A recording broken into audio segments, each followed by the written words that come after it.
Abra a sua Bíblia em Hebreus.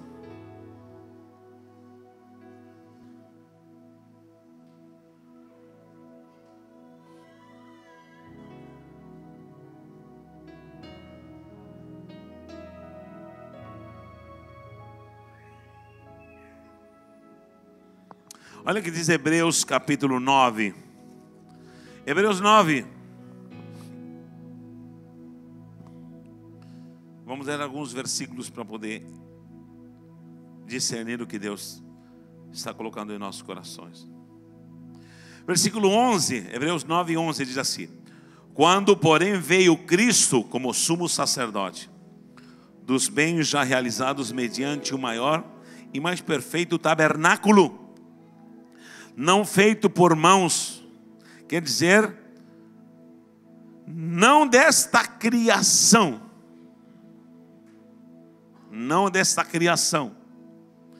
não por meio de sangue de bodes e de bezerros, mas pelo seu próprio sangue, entrou no Santo dos Santos, uma vez por todas, tendo obtido eterna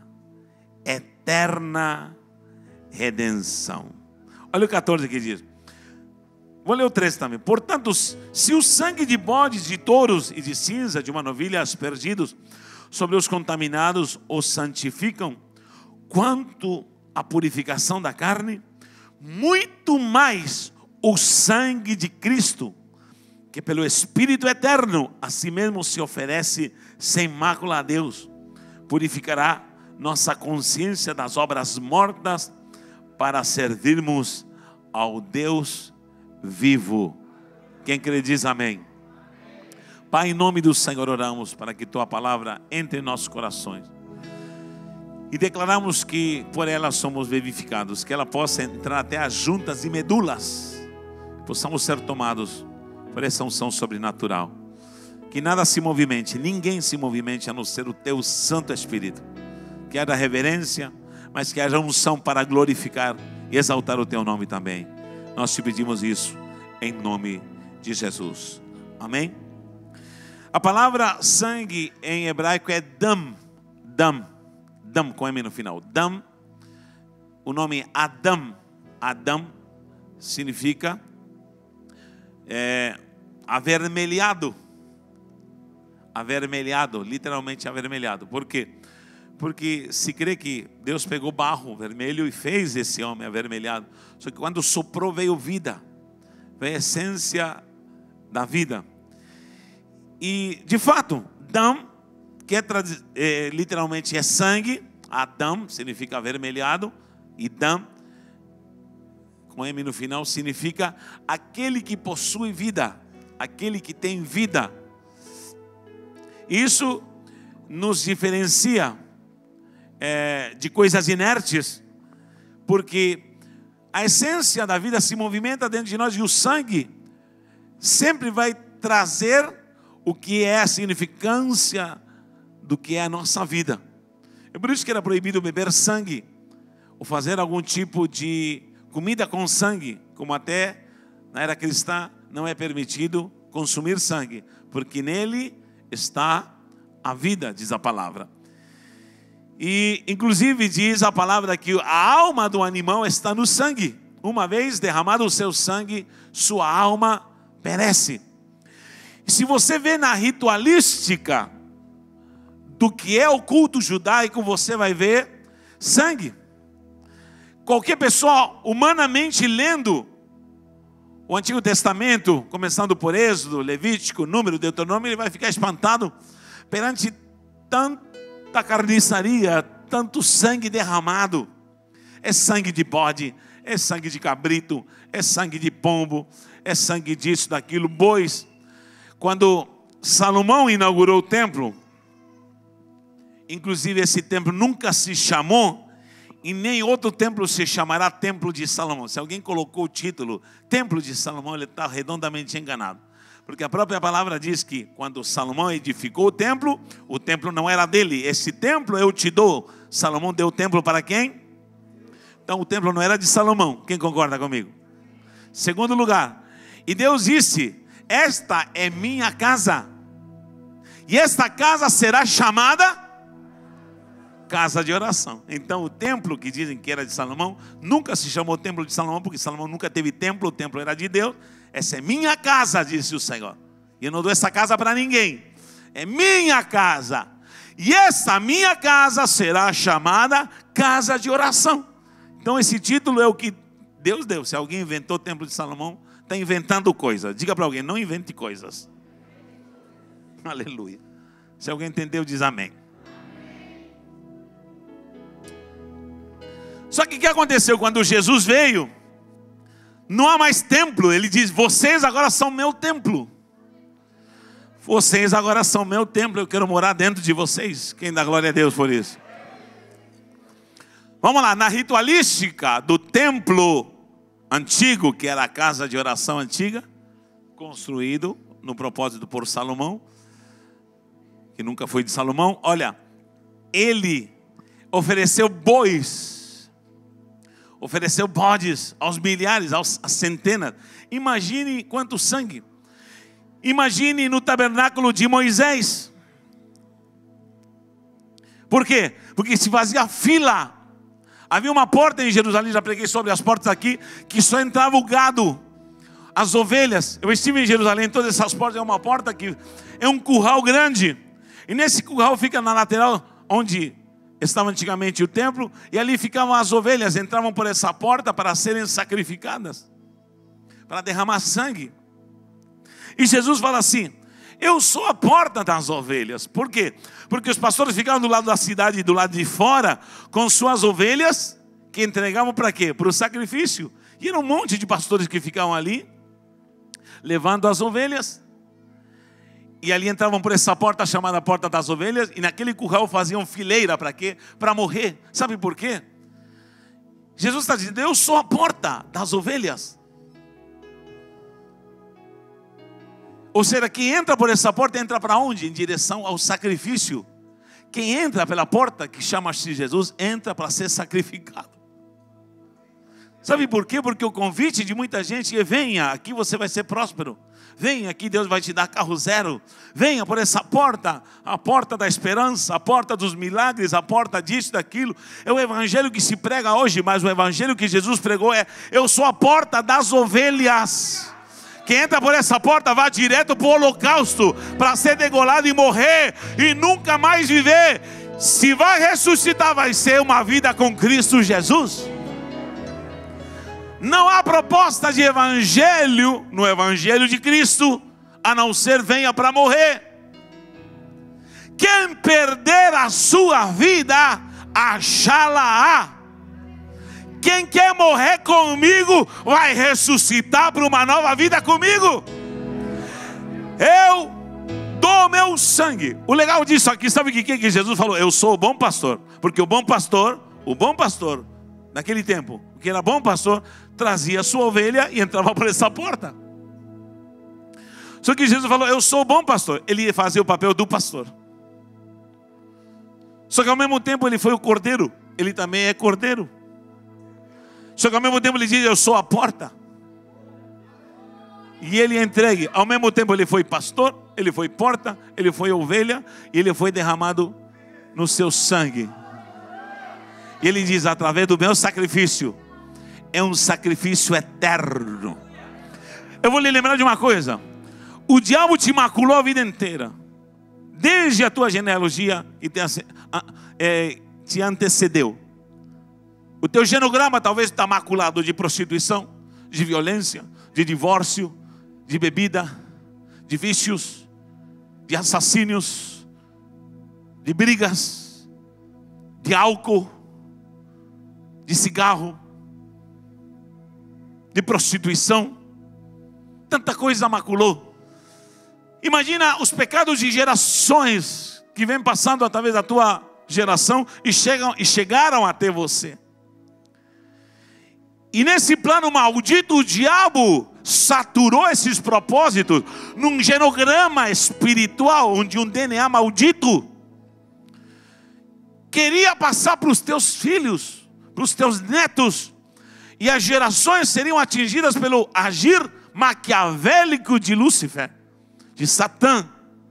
Ele semeando nas gerações tudo aquilo que destruiu a tua família, que destruiu teus antepassados, teu pai, tua mãe, teus avós, enfim, tanta coisa que foi terreno propício para Satanás derramar destruição. Eu não sei como foi o teu passado, maculado com o quê? Com pecado, com angústia, com lutas, com tribulações. Talvez rolou sangue. Quem sabe desde criança você viu cenas terríveis dentro de casa. Quem sabe nesse genograma aconteceram fatalidades, aconteceram agruras e tribulações. E eram toneladas e toneladas, toneladas de pecados e tribulações. Mas querido, uma gota do sangue do Cordeiro. Eu vou falar de novo. Uma gota do sangue do Cordeiro foi o suficiente para te purificar, para te resgatar, para te limpar. E a partir de agora, te dar um DNA santificado. O sangue de Jesus Cristo tem poder. Quem entende isso, dá glória a Deus. Somente uma gota de sangue. Cristo disse que derramou até a sua última gota. Porque até a última gota tinha um propósito para te santificar. E sabe o que acontece?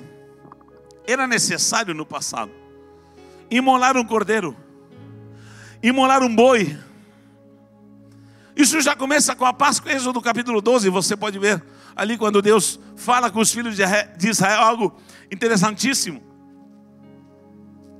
Olha o que diz Êxodo.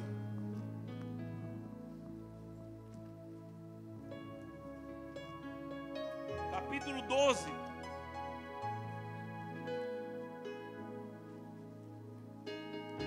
A proposta já começa lá no passado. Êxodo capítulo 12. Olha o que diz.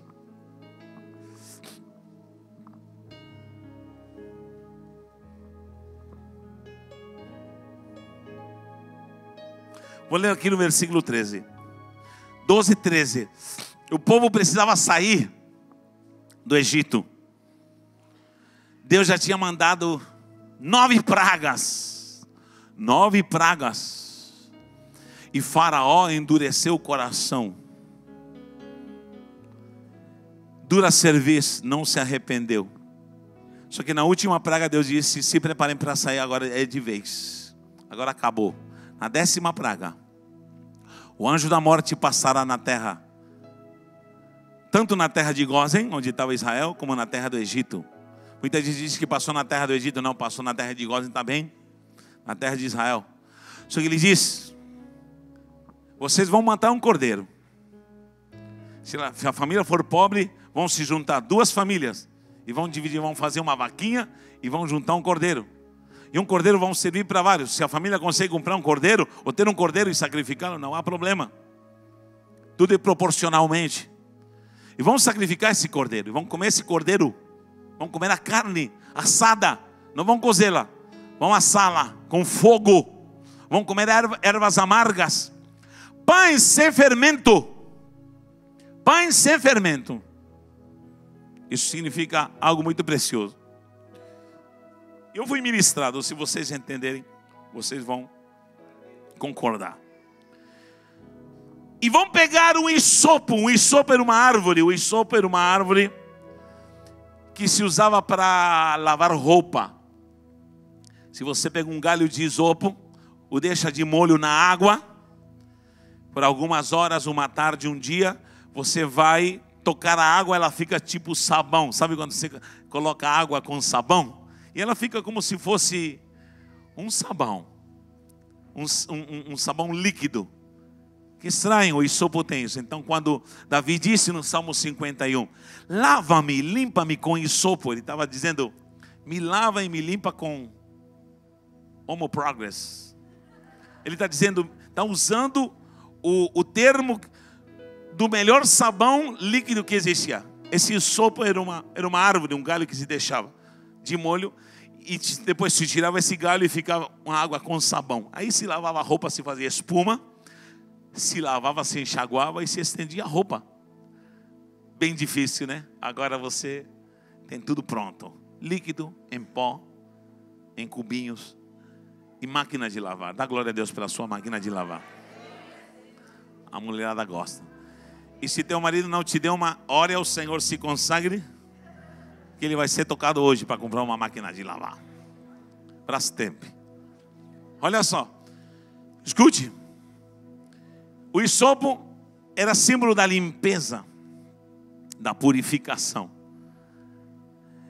O hisopo tinha uma virtude que tirava manchas, qualquer tipo de manchas, como detergente, como sabão em pó, tirava manchas.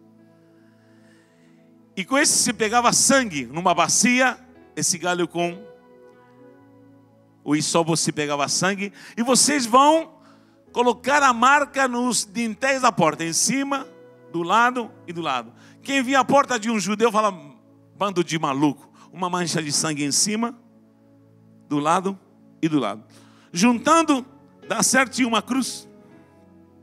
Se junta. Juntando os pontos do sangue, dá uma cruz. Olha o que diz aqui no versículo 13, do 12, Êxodo 12, 13. O sangue vos será por sinal nas casas em que estiverdes. Quando eu vir o sangue, passarei por vós, e não haverá entre vós praga destruidora. Quando eu ferir a terra do Egito, ou seja, há pragas que são destruidoras. Esse dia vos será por memorial, e o celebrareis como solenidade ao Senhor nas vossas gerações, e celebrareis por estatuto perpétuo. Olha o que diz no 15: 7 dias, quantos dias? Quantos dias? 7 dias comereis pães asmos. Logo ao primeiro dia tirareis o fermento das vossas casas. Isso também tem um significado. O povo de Israel comia normalmente pão com fermento, mas nesses dias não, porque era proibido colocar fermento, era algo simbólico. Desde o primeiro dia até o 7º dia, essa pessoa será eliminada de Israel se comer pão com fermento nos dias da santificação. O que acontece? Quando Jesus veio, ele celebrou a Páscoa, concorda comigo?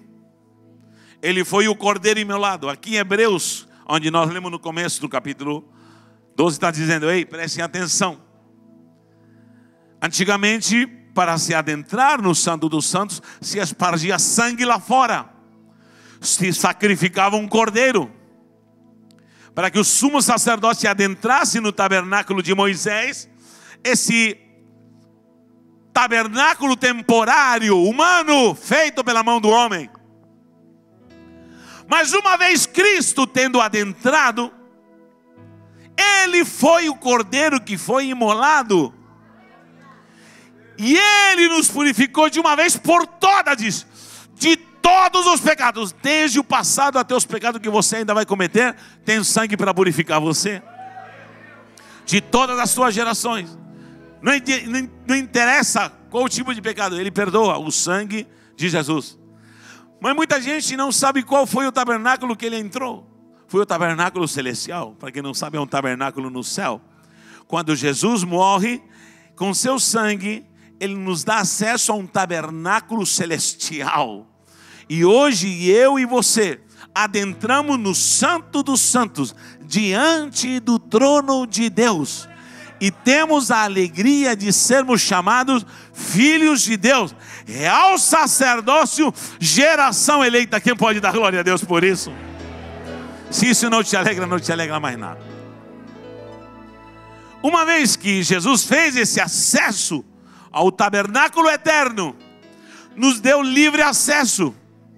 No tabernáculo na terra se rasgou o véu, nós já vimos isso, e houve purificação eterna. E hoje o sangue de Jesus tem poder para nos purificar de todo pecado. A religião te faz a proposta de, através de repetidas orações, o próprio Jesus falou assim: tendes cuidado dos fariseus e hipócritas, que pela instituição de muitas orações, está lá escrito em Mateus capítulo 5 e 6, pensam que serão atendidos, O fariseu hipócrita diz para você: reze 30 Pai Nosso. Não é essa é a taxa que coloca? O gabarito do fariseu é essa. Jesus disse: ei, não pensem que pelas repetidas orações vocês serão ouvidos, como fazem os fariseus hipócritas. Eu vou falar de novo. Não pensem que pelas vossas repetidas rezas e orações vocês serão ouvidos. Não façais como eles. Sabe por quê?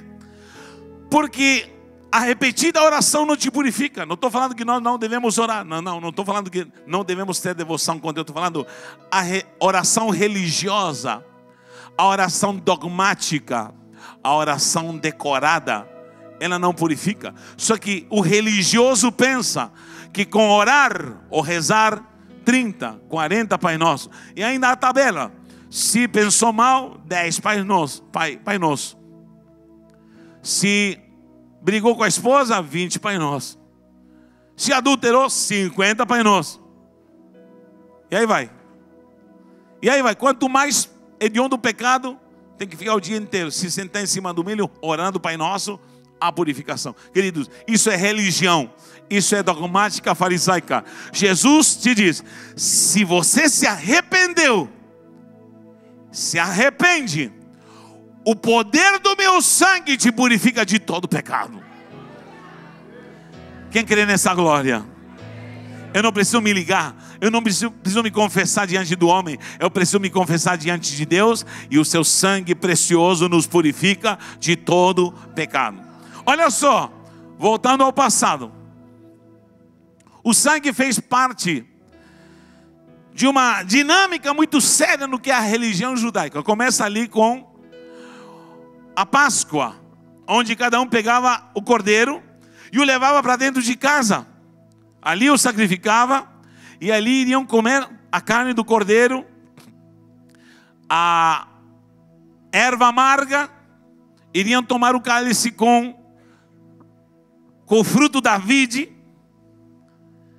iriam comer pães asmos. Olha só tudo que tinha essa ceia da Páscoa: cálice com vinho, carne de cordeiro assada, era literalmente churrasco. Pães asmos, temos o exemplo de um pão asmo, é literalmente assim, achatado, sem fermento. Tem muita gente inchada dentro da igreja. Diga para a pessoa do lado: desinche. É sem fermento. Um bom exemplar de pão sem fermento. É pão chato, liso, asmo. Tem muita gente inchada de orgulho. É que eu acho, é que eu penso, é que do meu jeito, querido. Pão sem fermento não tem que achar nada. É segundo a propósito e a vontade do Senhor. Ervas amargas, não tinha pudim, não tinha doce de mocotó, não tinha bananada. Não. O que tem aqui mais de gostoso, meu Pai do céu? Sorvete, não tinha cocada. Ervas amargas, diga para alguém: ervas amargas. Pão sem inchaço e ervas amargas. Para que tudo isso? As ervas amargas, primeiro, era para lembrar da amargura que tiveram lá no Egito, para lembrar de onde o Senhor os tirou. Segundo, erva amarga é para lembrar que nem tudo é alegria. Tem hora que você vai padecer por causa da obra de Deus.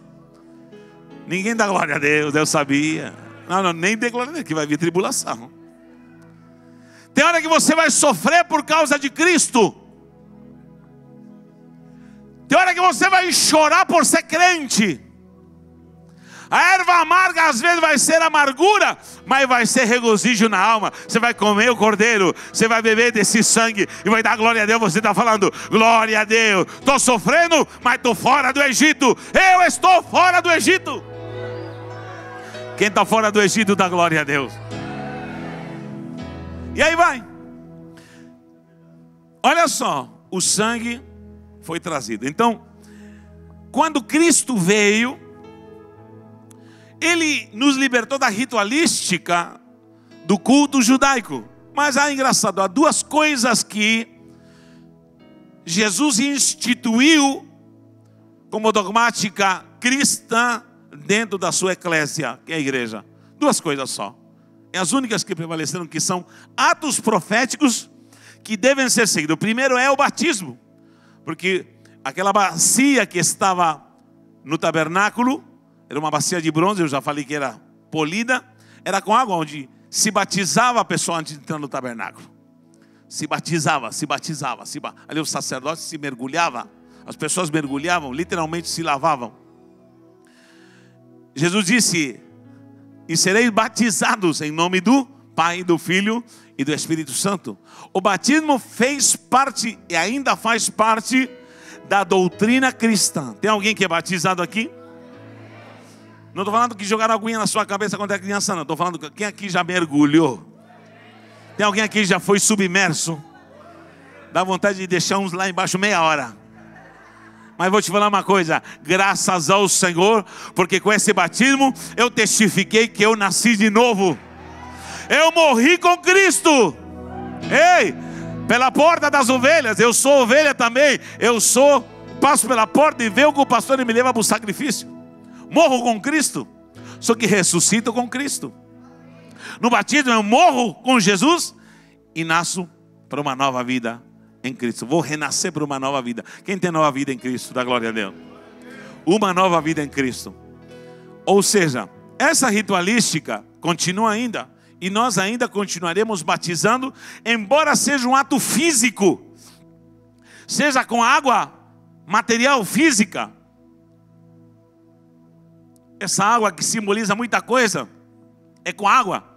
Mas é um ato profético que a igreja deve obedecer por ordenança. E a segunda ação profética, como ato profético e ritualística, doutrinária dentro da igreja, é o ato de pegar pão e vinho. Por que não mais cordeiro? Por que não mais ervas amargas? Sabe por quê? Porque Jesus falou assim: eu vou participar da mesa com meus discípulos. E Jesus ceiou com seus discípulos. A Páscoa judaica. Diga para alguém: ceia é para judeu. Ceia é para judeu. Eu tenho certeza. Eu não vou pedir que levante a mão. Até posso pedir. Que alguém viu isso aqui e falou: hoje não é o primeiro domingo do mês? Está vendo como você é religioso? Esse é o que número que é? Que domingo que é? É o primeiro, segundo, terceiro? Terceiro. Domingo passado nós não tivemos uma mesa aqui. Mas no primeiro domingo todo mundo dizia: primeiro domingo. Benza a Deus. Primeiro domingo. Isso aqui é uma ordenança de Jesus. Ele pegou o cálice e disse: esse é o meu pão. Que era pão sem fermento. Eu vou pegar aqui sem, para não achar que eu vou contaminar o pão. Ó, era sem fermento. Ele pegou o pão e disse: esse é meu pão. Primeira característica do ato: ele tem que ser partido. Que acho que não tem boca desse tamanho. Então a igreja pagã, ela coloca o pão inteiro na boca, porque é um pedacinho pequeno. Ele tem que ser partido. É um pão só que tem que ser partido. Já foi partido ali. Tem que ser partido. Tem que ser cortado, tem que ser esmiuçado. Símbolo é do meu corpo. Ele diz: partindo o pão. Partindo o pão. Disse: é assim o meu corpo. Vai ser moído. Vai ser cortado, picotado por vós. Sem fermento, porque não havia pecado nele. E disse: esse agora é o símbolo do meu sangue. Se você procura João, capítulo 6, diz assim: quem não comer dessa minha carne, do meu corpo, e não beber do meu sangue, qualquer um que lê literalmente essa passagem em João 6 diz assim: isso é canibalismo. Concorda comigo? Mas Jesus estava se referindo ao que iria fazer no Kiddush. Por quê? Porque nós não tomamos santa ceia. Eu te desafio a você procurar na Bíblia a palavra Santa Ceia. Essa palavra não existe, Santa Ceia, não existe. Esse foi um papa chamado Gregório que inventou esse título e o inseriu na igreja. Até hoje se fala, hoje, Santa Ceia. Não existe Santa Ceia. Mas como eu escutei isso sempre? Sim, você escutou de alguém que pregou, mas esse título não está na Bíblia. Jesus disse, eu vou trazer pão e vinho. Sabe por que não pode ser ceia? Por que tinha ceia? Repita o que tinha ceia. Cordeiro, o que mais? Paisagem, isso é uma ceia. Churrasco, pão, salada de ervas amargas, o que mais? Vinho, paisagem, amém. Agora preste atenção, se eu lhe convido para ceiar, o que você imagina? Queridos, Natan, eu te convido para ceiar na minha casa, você vai? E você chega lá e eu te dou um gole de suco de uva e um pãozinho, um pedacinho de pão. Você vai gostar da ceia? Quando brasileiro convida para jantar, porque ceia é igual a jantar, ceia. Quando o baiano convida para ceia, pronto. O que ele oferece? Tudo que tiver. Exemplo. Camarão, mariscos, carne, churrasco. Tu não sabe de nada, ela que sabe. Feijão tropeiro, salada, arroz, farofa, churrasco, vatapá, caruru. Todos estão convidados, dá glória a Deus. Mineiro, tem algum mineiro aqui? Olha lá. Tem mineiro? O que mineiro oferece quando convida para ceiar, para jantar? Tem alguém de outro lugar aqui? Queridos, é impossível convidar para ceiar e dar um pedacinho de pão e um gole de algo para beber. Leandro vai ficar endemoniado. Porque eu conheço o que o Leandro come. É sobrenatural, morro. Estou mentindo, Patrícia? Não. Porque quando nós convidamos alguém para ceia, vamos oferecer do bom e do melhor. Carne, se é churrasco, se é frango assado, se é salada, se é vatapá, se é caruru. Seja o que for. Agora, ceiar com pedacinhos de pão, não existe ceia. Jesus disse, ei, depois de haver ceiado, tomou o pão e o cálice. Vocês já sabem disso, né? Paulo disse, Coríntios, aliás, Coríntios, pensei que tinha falado outra palavra, corintiano. Coríntios, carnais, está lá, escrito, em 1 Coríntios. Quando vos reunis para comer e beber e cear. Mas eu recebi do Senhor, depois de haver ceado, depois de haver ceado, tomou o pão e o cálice. Então, o ritual da ceia é para judeu, porque é churrasco de cordeiro, é pão asmo, é ervas amargas com salada e tudo mais. Ele diz, depois de haver ceado, tomou o pão e o cálice, mais nada. Todo mundo já está de bucho cheio, dá glória a Deus. Todo mundo já está satisfeito. Leandro está satisfeito? Se Leandro está satisfeito, todo mundo está. Todo mundo já ceiou? O churrasco estava bom? Depois de haver ceado, tomou o pão e o cálice e disse, preste atenção, esse é meu corpo e esse é meu sangue. Se você ver Melquisedeque com Abraão, diz que tomou pão e vinho. Kiddush, Eucaristém em grego. Esse ato simbólico é depois da ceia. É depois da ceia. Paulo repreendeu os irmãos de Corinto, sabe por quê? Porque eles se juntavam para ceiar, para comer. Ele disse, seus sem vergonha, não fala assim, mas eu vou traduzir. Se vocês estão com fome, comam em? Está na Bíblia isso? Está na Bíblia. Comam em casa. E muitos de vocês comem igual um comilões e bebem, que muitos de vocês saem bêbados da igreja. Vou falar de novo que Paulo falou: estão com fome, comam. Porque não é ceia, é o kiddush, é o sangue. Só que esse símbolo é justamente o símbolo de trazer o corpo de Cristo. Por que não posso ter ceia? Porque ceia tem cordeiro. E o meu cordeiro é Cristo.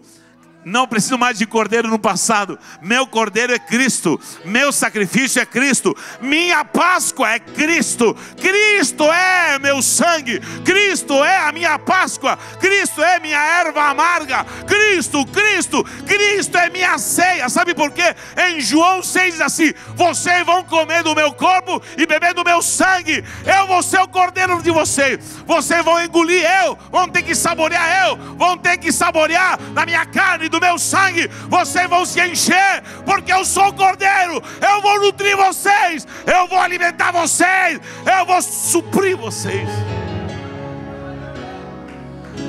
Agora, aplaude-se para Jesus. Você pode ler João 6 em casa depois.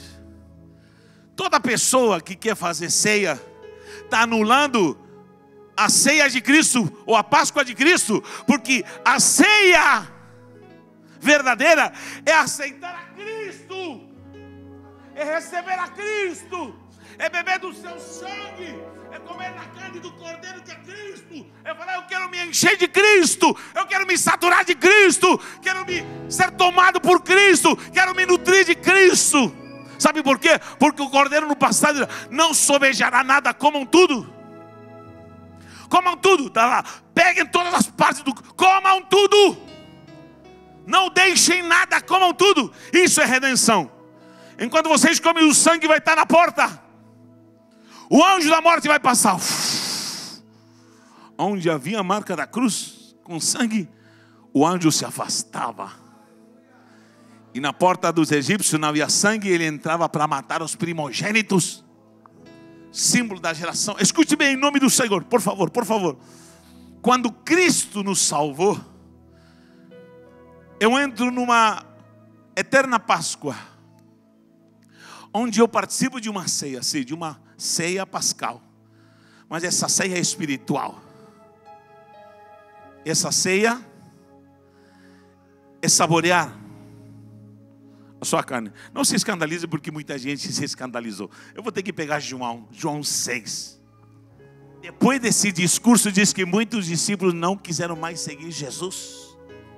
Meu Pai, falaram: duro esse discurso.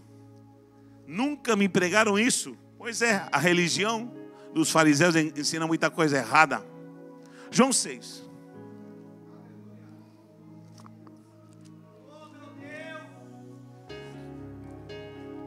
Olha o que diz João 6. João capítulo 6.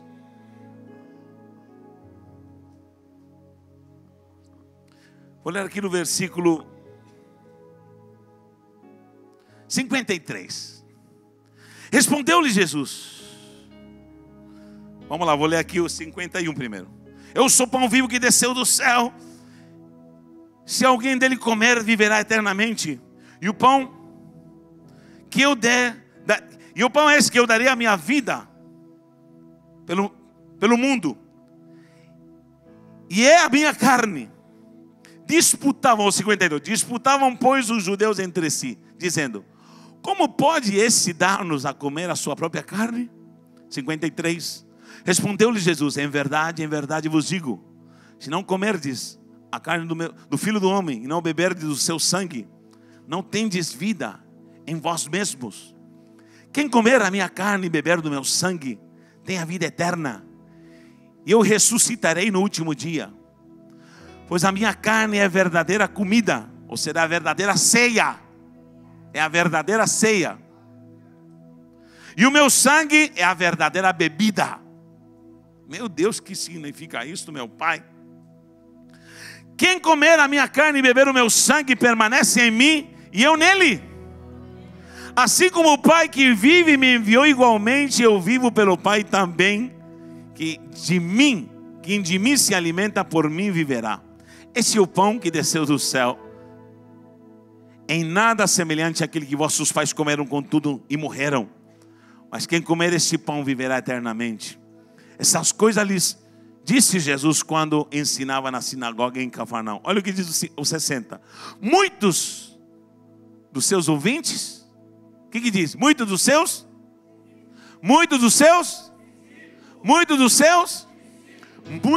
seus discípulos, tendo ouvido tais palavras, disseram: duro este discurso, quem pode ouvir? Mas Jesus, sabendo por si mesmo que eles murmuravam a respeito das suas palavras, da sua pregação, interpelou: isto vos escandaliza? Que será, pois, se virdes do Filho do Homem subir para o lugar onde primeiro estava? Olha o que diz o 66. À vista disso, muitos dos seus, ao 66, o abandonaram e já não andavam mais com ele. 67. Então perguntou Jesus aos 12, a quem? O mando está nos 12. Porventura quereis também vós outros retirar-vos e ir embora? Tchau. Respondeu-lhe Simão Pedro: Senhor, para quem nós iremos, se só tu tens as palavras de vida eterna?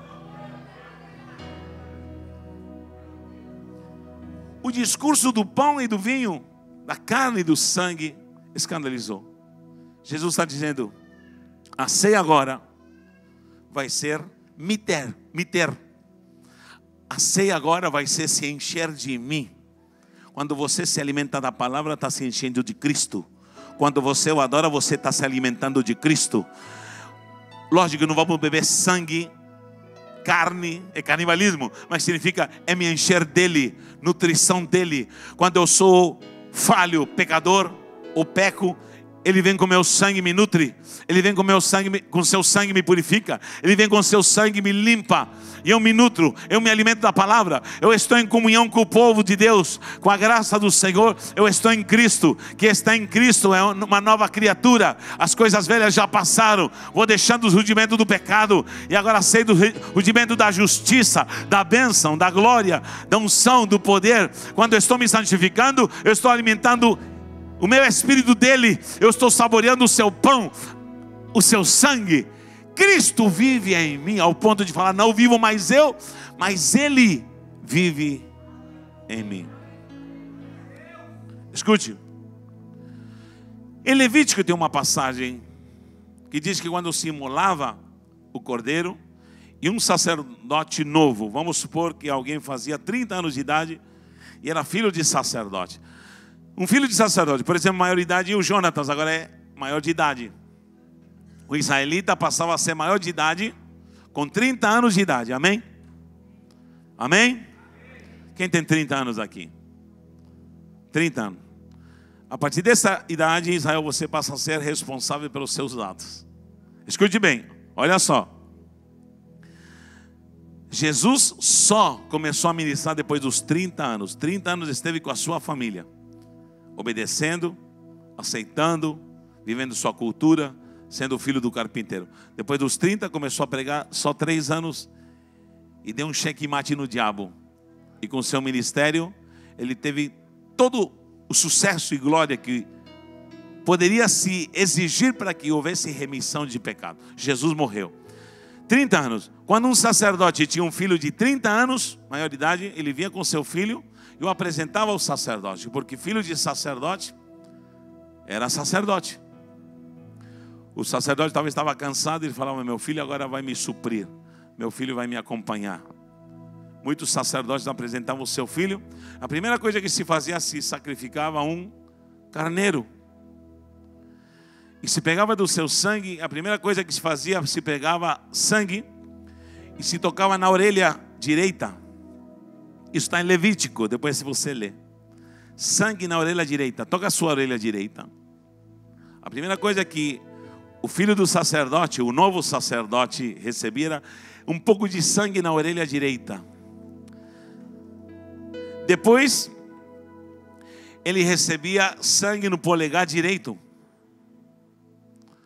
Sangue no polegar direito. E depois, sangue no dedão do pé direito. Que mistério é esse? O sacerdote verdadeiro que estava pactuando com sangue, ele devia estar pronto para ouvir, pronto para receber. É impossível ter uma geração sacerdotal se essa geração sacerdotal não está pronta para obedecer, não está pronta para ouvir, não está pronta para acatar ordens, não está pronta para receber dogmas, não está pronta para receber diretrizes. Tem gente que tem dificuldade para ouvir. A palavra diz que quem tem ouvidos, eu vou lhe falar uma coisa, tem gente que está dentro da igreja, mas tem espírito de surdo e tem dificuldade para ouvir, porque ouvir não é simplesmente escutar. Ouvir no contexto bíblico, espiritual, é entender ou querer entender e praticar. Quando diz ouve, Shema Israel, Adonai Eloheinu, Adonai Echad, está dizendo ouve Israel, o vosso Deus é um Deus único. Shema Israel é ouça Israel, mas não é de ouvir somente, é ouça, entenda e pratique. Amém? Diz a palavra em Levítico 6, amarás ao Senhor com toda a tua mente, entenda, com todo o teu coração, acredite, e com todas as tuas forças, eu vou fazer. Se a palavra me diz, ame teu inimigo, eu vou ter que entender isso, depois vou ter que crer nisso, e eu vou te abençoar, e você vai ter galardão no céu. Vou ter que crer nisso, e vou fazê-lo com todas as minhas forças, ou seja, vou praticá-lo. É fácil amar inimigo? Me responda por favor, é fácil amar inimigo? É fácil amar corintiano? A torcida está crescendo aqui, o sangue de Jesus tem poder. Olha só, escute por favor.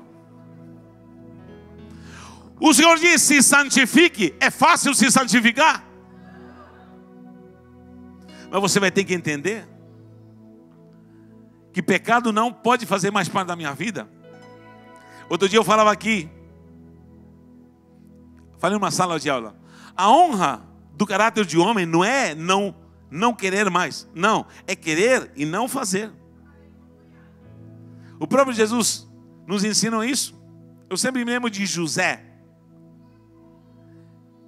quando a mulher o assediou e o seduziu, e até pegou a capa dele. Cá entre nós, eu acho que a esposa de Potifar devia ser muito bonita. Concorda comigo? Devia ser a bonitona, aquela que fala, você aí, deita-te comigo, vem cá. Enquanto Potifar saía, viajava, muito ocupado, ela se deitava com os servos. E eu já trabalhei com peões, e já fui peão trabalhar. E se escuta muita coisa na rádio peão. Eu acho que todo mundo falava da mulher de Potifar. E José falava, não, quando chegar a minha vez, eu vou falar, quero ver. Quando chegou a vez dele, a bonitona disse, você. Olha a proposta, deita-te comigo. José estava sozinho, longe da terra dele, longe dos pais, longe dos irmãos, longe da igreja, longe do pastor, longe do diácono, longe da cobertura. Ninguém estava ali presente na casa. Deita-te comigo. Ele não disse não quero, ele disse não posso. Quem entendeu o mistério? Querer até que eu quero, mas não posso. Quer ver o caráter de homem? É quando ele diz até que eu quero, mas não posso. Ele diz, poderia eu pecar contra o meu Deus? Será que eu posso pecar? Olha que eu já estive bem longe da minha família, da minha esposa linda e dos meus filhos. Quilômetros e quilômetros. Já estive bem longe de casa, do outro lado do mundo, literalmente. Um dos casos, não estou falando como ufanismo, mas pela misericórdia do Senhor, estive 12 horas num aeroporto chamado Frankfurt, na Alemanha. 12 horas esperando ali o próximo voo para sair para o Brasil. 12 horas. 12 horas no aeroporto. Sabe o que é isso? Eu podia ter saído para pouco. Aqui ninguém me conhece. Olhava, ninguém me conhece. Uma voz me disse, aqui Natália, ninguém te conhece. Eu falei, é? Ninguém me conhece. Ninguém me conhece. Longe de tudo. mas tem um que me conhece. Esse é o lindo, onde ninguém te conhece, onde ninguém sabe, onde ninguém te vê, você vai demonstrar se você tem a glória do Cordeiro, onde ninguém te vê. Alguém me disse, não, José era santo, mas era homem. Era homem. Era homem. Quero, mas não posso. Há muitas coisas que eu quero. A vida consiste em 3 coisas. Diga comigo, quero, devo e posso. Quero, devo e posso. Por quê? Porque há coisas que eu quero, mas não posso. Há coisas que eu devo, mas não quero. E há coisas que eu quero, que eu não quero, mas que eu devo. Devo e posso. Quando você faz algo que você pode, que você quer e você deve, você vai ser bem sucedido. Porque tem assim de gente que está fazendo coisas que quer, mas não deve. E o pior, tem gente que faz coisas que quer, mas não pode. Tem gente comprando coisas absurdas, mas não pode. Você não pode, você não tem orçamento para isso. Mas ele quer. Ele quer. Ele quer. Porque quer. E alguém lhe diz, mas não temos orçamento para isso. Mas eu quero. Há coisas que você quer, mas você não pode. E há coisas que você quer, você não deve. E há coisa que você deve, mas você não quer. E há coisa que você deve, que você pode, e te falta te converter para fazê-la somente. Jesus está ali. E sabe o que está dizendo? Eu quero ser a tua vida agora. E te saturar no meu sangue. Para encerrar. Jesus, quando termina a ceia, diz, depois de haver ceado, está escrito na minha Bíblia isso, na sua também. Tomou o pão e o cálice e disse, esse é meu corpo. Sabe aquele dia lá que saiu um monte de discípulos? Nós tínhamos já quase 1628. E só ficaram os 12. E ainda o 12 me traiu. Lembra aquele dia lá? Que a igreja inteira me abandonou? Lembra aquele dia lá que um bando de gente desistiu de me seguir? Tem líderes aqui? Não responda. Alguém já desistiu de se seguir? Alguém já desistiu de obedecer? Alguém já desistiu de te ter como um líder? Não se preocupa. A igreja de Jesus era bem grande. Certa feita alimentou só de uma vez só 5.000 pessoas. Que pastor que tem 5.000 pessoas e só fica com 12 e não se quer matar?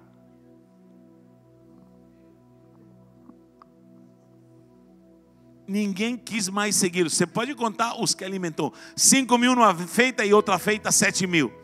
Diz que os seus discípulos, não estou falando de crente agregada, não estou falando de domingueiro, não estou falando de gente que frequenta a igreja, não. Estou falando discípulos. Porque certa feita foram contados 70 e foram enviados, ou seja, passaram no pré-encontro, no encontro com Deus, no pós-encontro, na escola de líderes e foram ganhos, consolidados, discípulos, discipulados e os 70 foi a primeira colheita dele. 70, meu irmão, quem é líder aqui, pegar 70 cabras e passar todo o processo, depois enviá-lo no ganhar, consolidar, discipular e enviá-lo, 70 enviados. Quem consegue? 70 enviados, para quê? Para abrir célula. 70 enviados para... E desses 70, todos se escandalizaram. Era a primeira colheita. Depois vem a multidão, 5.000, depois 7.000. Foram os que o aclamaram em Jerusalém. Quando ele prega do sangue e da sua carne, todos os abandonam, a não ser os 12 que ficam. Ele diz, pode ir também. Ele faz a proposta. Ele não diz, o que aconteceu? O apóstolo foi a sua pregação de domingo. Muito dura. O senhor tem que saber o que o senhor prega, hein? Não, Jesus não está preocupado. Ele fala assim, vocês ficaram? Se vocês quiserem ir, podem ir também. Jesus os convida para ir embora. Nunca vi Jesus, nunca vi um pastor convidar os crentes a ir embora. Podem ir embora. Aí Pedrinho se levanta. Aonde nós iremos, Senhor? Aonde nós iremos se só Tu tens palavras de vida eterna? Tu és a carne que nos nutre, Tu és o sangue que nos purifica. Aonde nós iremos? Agora se pergunte, aonde você pode encontrar salvação a não ser em Cristo? Aonde? Tem gente que nessa hora estava perdido na jogatina, estava lá jogando. Tem gente que nessa hora estava lá no bar bebendo, enchendo a cara. Tem gente que nessa hora já estava chapado de cocaína e de maconha. Tem gente que nessa hora do domingo já estava perdido no prostíbulo. Mas graças a Deus, Jesus te encontrou. Você está cheio da glória. Aonde você pode ir a não ser em Jesus? Só quem encontrou Jesus dá glória a Deus. Diga para alguém, eu encontrei Jesus. Diga, eu encontrei Jesus. Aleluia.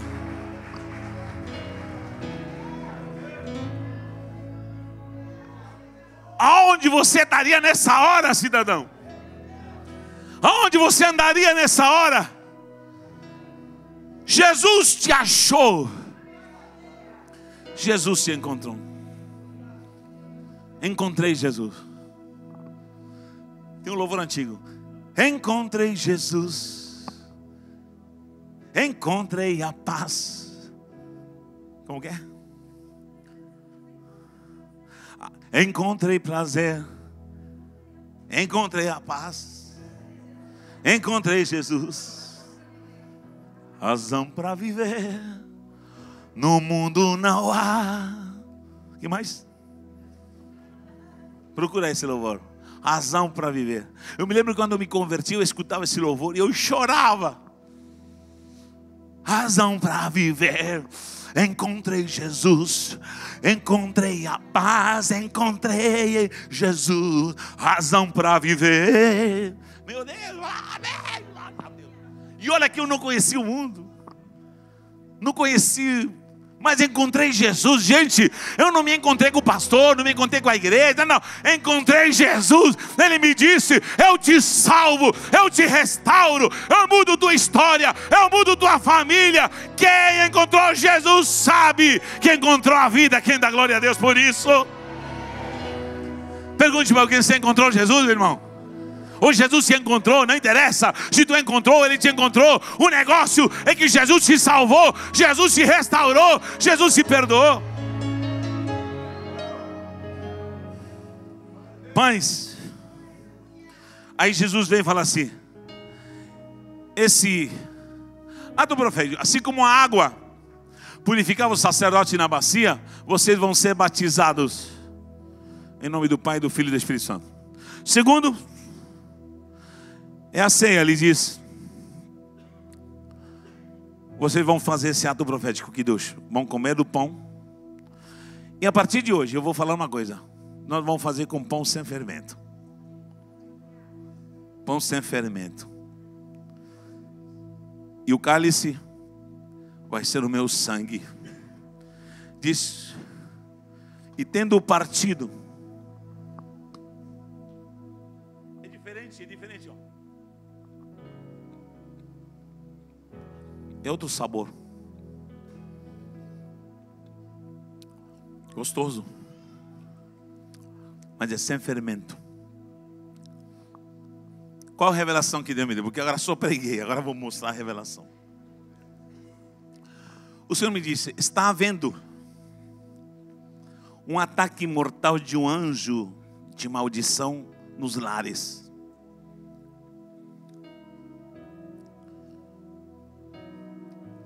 Nas casas.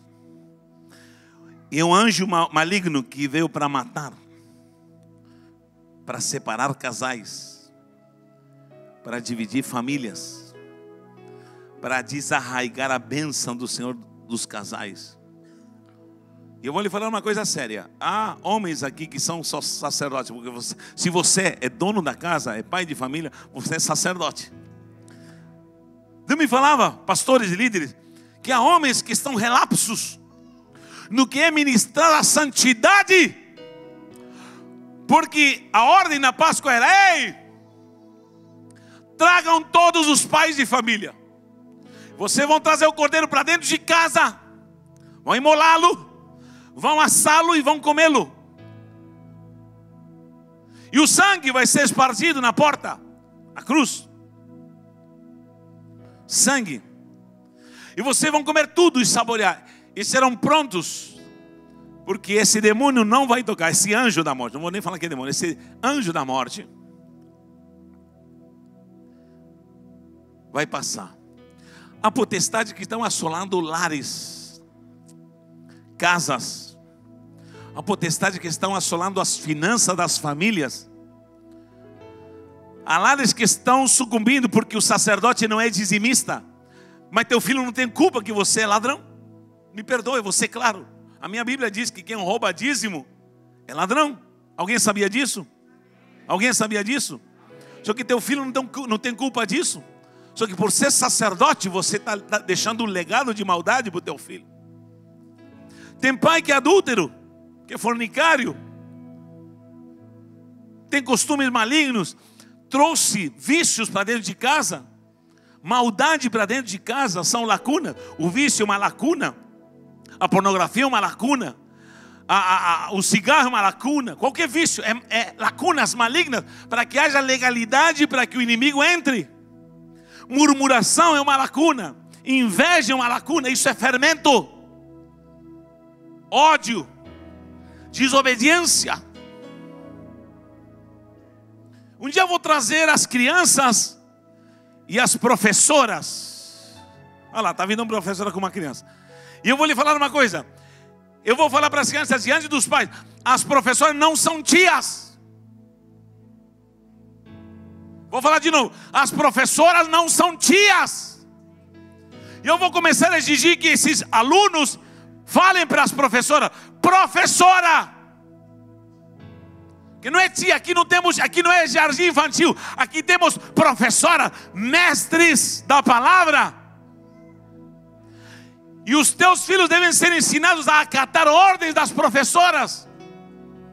Aqui não tem titia fulana, não, aqui tem professora, tem ensinadoras, tem ministradoras, tem pastoras que ensinam.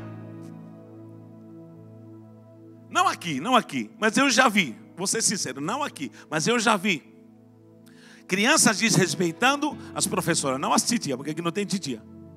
As professoras, e o filho ainda se queixar e falar com a mãe, e a mãe ainda desrespeitar a professora. Eu não aceito isso. Não aceito isso.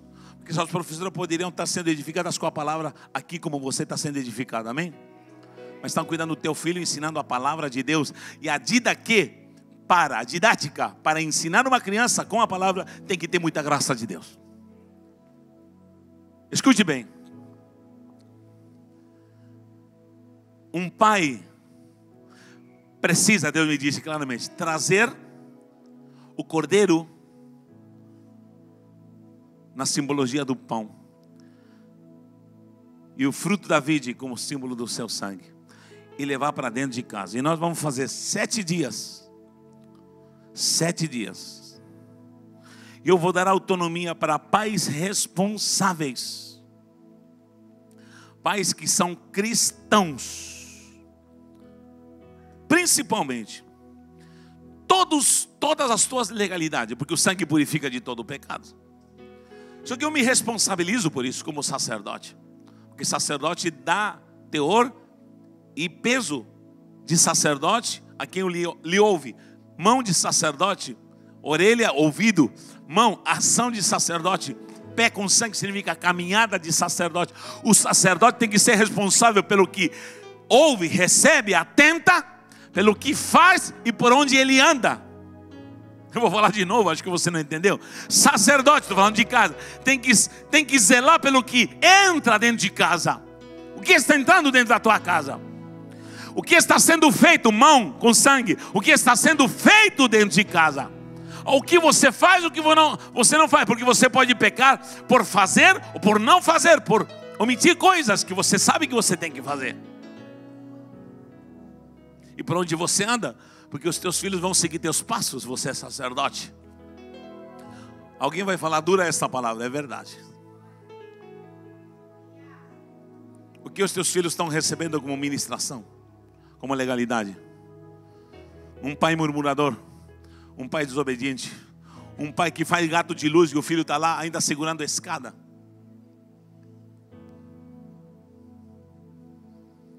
E o filho está copiando e vendo. Um pai mentindo. Um pai violento dentro de casa.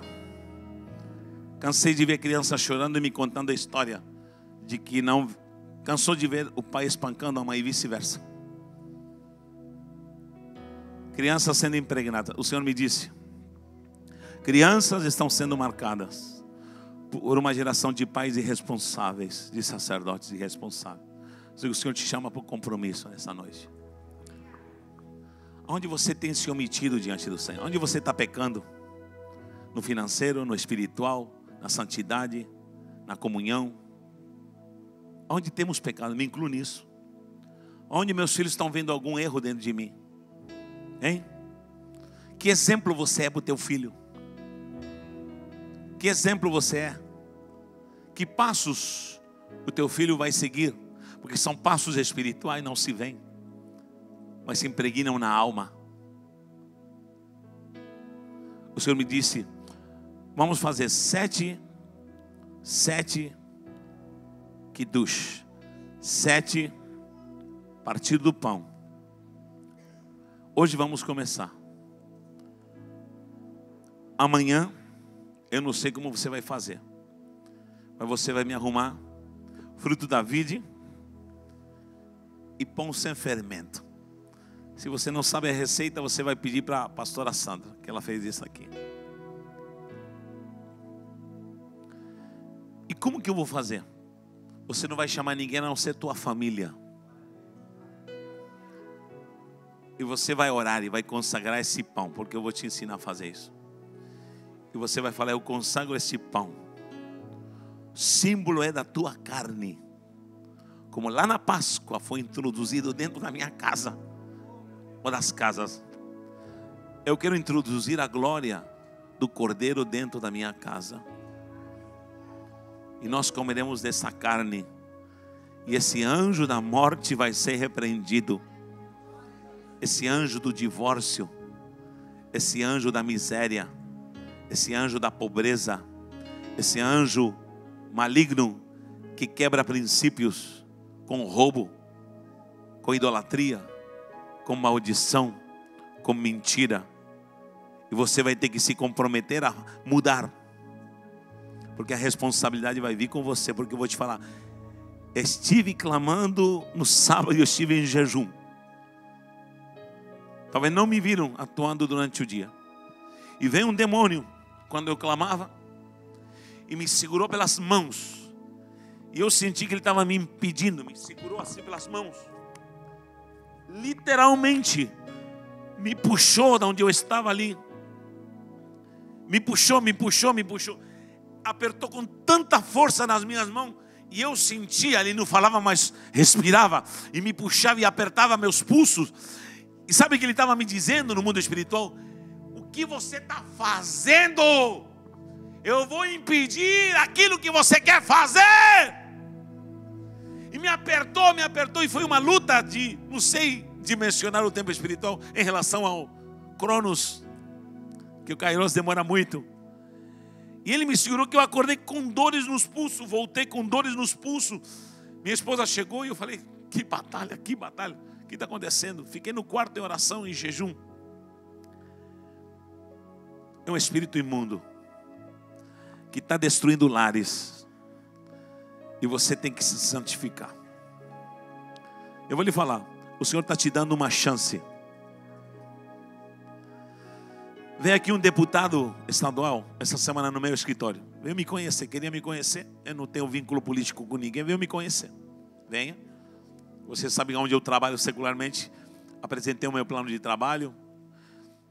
Ele me contou uma história de como ele teve um acidente, quebrou o braço, o pulso, no acidente de moto. Sobreviveu por misericórdia. Eu olhei para ele e falei assim: Deus está te dando uma segunda chance. Você veio aqui para escutar algo, e eu vou te falar: Jesus quer te salvar. Jesus te livrou da morte. E eu vou te falar uma coisa, pai de família: Jesus quer te livrar da morte, quer guardar a tua família, quer guardar a tua casa. E nós vamos fazer esse ato profético em nome do Senhor. Em primeiro lugar, eu vou pedir, não agora, espere, que eu vou explicar primeiro. Vão vir os casais que são já ou fazem parte da igreja, casais, os casais que já fazem parte da igreja, que já são convertidos e são responsáveis pela palavra. A minha Bíblia diz, segundo a doutrina cristã, que se uma mulher tem um marido que não é convertido, ela santifica o marido. Eu vou dar autonomia para sacerdotisas de casa cujos maridos não são convertidos. E você vai ministrar pão e o cálice durante 7 dias na sua casa. Quem está entendendo o que eu estou falando? E nós vamos declarar nesse ato profético, falei, há 2 atos proféticos: a imersão na água e o kiddush, o pão e o vinho. Por que se fazia um kiddush? Desde a antiguidade, Abraão e Melquisedeque fizeram isso. Vem aqui, pastor Wagner. Eu queria fazer uma aliança com Wagner. Pega um pão. Se partia pão, e eu falava: essa é a minha essência. E eu entregava para ele: esse é meu corpo. Coma desse pão, porque você vai estar sendo meu irmão. A essência do Wagner entrava em mim. A essência minha entrava no Wagner. O vinho simbolizava a essência da vida, o sangue. Bebe. Do mesmo cálice, eu bebia. A essência do meu sangue entrava nele. A essência do sangue dele entrava em mim. A partir de agora, se o Wagner passa aperto, eu estou com ele. Se ele for preso, eu vou ter que estar com ele. E vice-versa. Ele passa a ser meu irmão. Uma aliança de sangue. Uma aliança num kiddush. Isso não era uma ceia. Kiddush. A partir de agora estávamos juntos. Estávamos juntos. Aliança. Quem entendeu?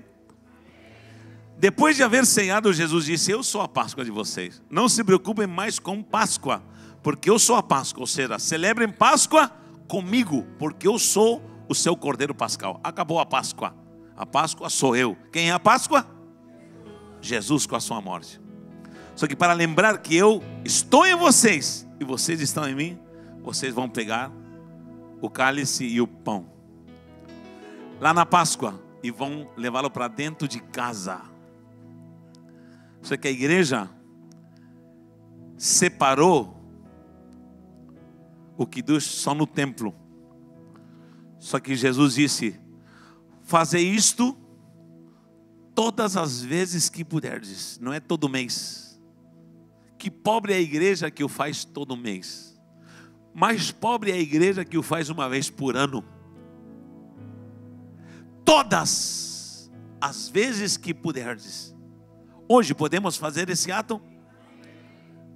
Então vamos nos lembrar que temos uma aliança com o Senhor. Amém? Feche os seus olhos.